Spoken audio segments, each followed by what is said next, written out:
In this video, I'll show you how to use your brand kit in a design. So once you have a design page open, on the left hand toolbar, you can click on brand, and here we could see our logos, our colors, and our text, right, which is our fonts.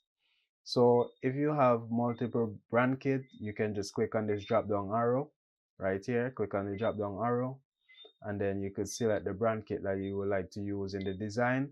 But for now, we only have one brand kit, so I'll clear this for now.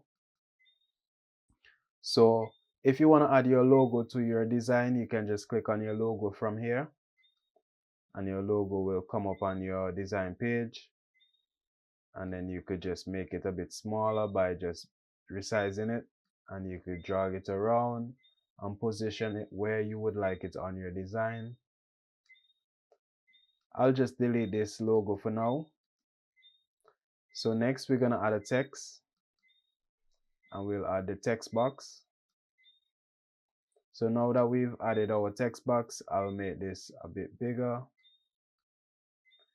If we want to change it to one of our color from our brand kit, what we could do is go to text color, and then we can see that our brand kit colors are in our color tool menu.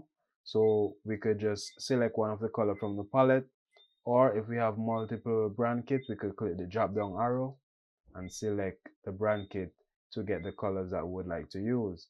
So I'll clear this for now, and I'll just select one of the colors from our color palette that is in our VIP Media brand kit.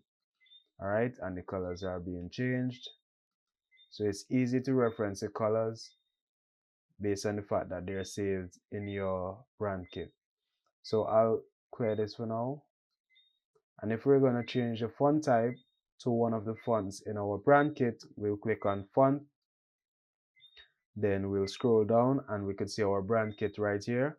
Alright, as I mentioned before, you could click the drop down arrow to select a new brand kit if you have multiple brand kits. I'll clear this, and I'll select one of the text or the font types that I have in my brand kit. So previously I added 3 font type, so I'm gonna choose Montserrat, and there we go, we have our text being changed. So I'll choose the third text, the third font type, and there we go, our text has been changed to a new font type. So that's how to access or how to apply your brand kit to your designs. So I'll see you guys in the next video.